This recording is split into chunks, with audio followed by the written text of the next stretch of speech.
fellow handbag addicts. This is Cassandra for the vlog at Purse's Boutique. This online shopping tip will help you when searching for a bag that's sized just right for you. Now, we've all been in that situation where we found a bag that we totally adored when we saw it online, but after it comes in the mail, we find that it's bigger or smaller than we expected. Well, I'm going to explain to you how you can avoid this type of problem. The first thing you're going to need is a tape measure. Now, if you do a lot of shopping for apparel and accessories online, this will be the best $3 you'll ever spend. You can pick one up at your local drugstore or supermarket. Now, once you have your tape measure, go in your closet and get out your favorite handbag, the one that you find most comfortable in size and fit. Next, we're going to measure its height, length, width, and the drop of the strap. The way that we measure a handbag's height is starting at the top edge of the bag, down the center of the bag to the bottom edge of the base. We measure the length from the left side over to the right, and the width is measured on the side of the bag. The drop of the strap is the vertical open space between the top peak of the strap and the top part of the body of the bag. This is the open space through which we put our arm to carry the bag. When browsing our products at purseboutique.com, when you click on any thumbnail preview, you'll pull up the item's description. This appears to the right of the main product photo. You will note the approximate height, length, and width of the bag, and also the drop of the strap. Take these measurements stated in the product description and compare them to the measurements you took of your favorite bag. Try your best to find a bag that comes as close as possible to these measurements and avoid choosing a bag that's more than or less than an inch on any side of the bag. You'd be surprised at how much of a difference something like a 1.5-inch offset will make in the overall appearance and size of a bag. Now, here are some pitfalls that you need to keep in mind. The most important one to remember is that the measurements provided in the item description are approximate. They're not exact because fashion handbags usually aren't square or rectangular. Now, this bag that we're using as an example is simple to examine because it has very straight edges and is as square as it gets. But let's face it, squareness isn't very interesting, so fashion bags come in odd, unique shapes, and every curve and angle make it almost impossible to give you a concise description. So when you're looking at the main product photo for the bag you're thinking of buying, take a close look at the following visual cues.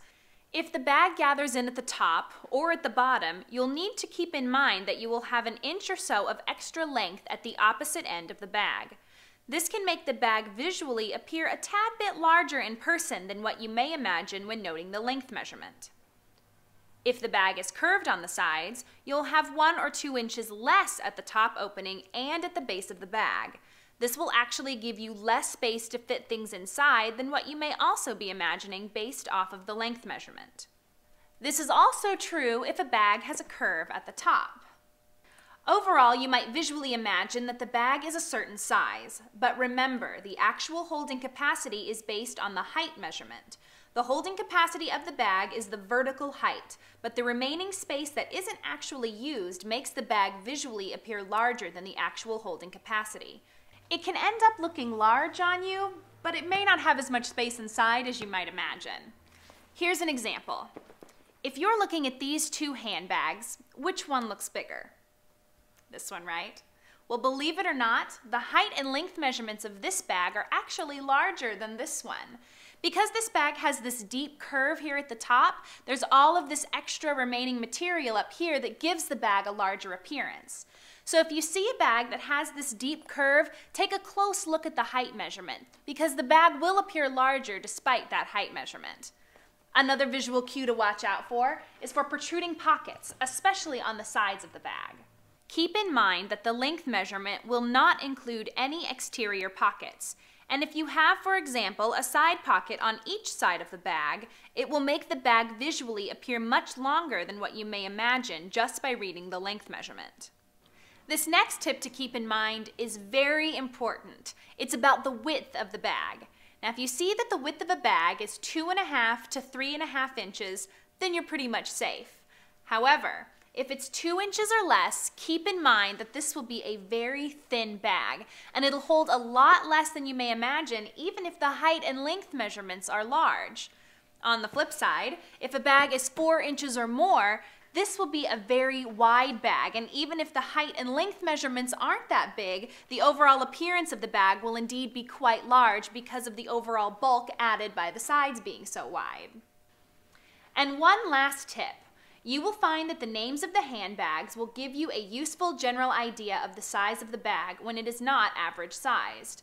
Be on the lookout for descriptives such as small, large, or oversized.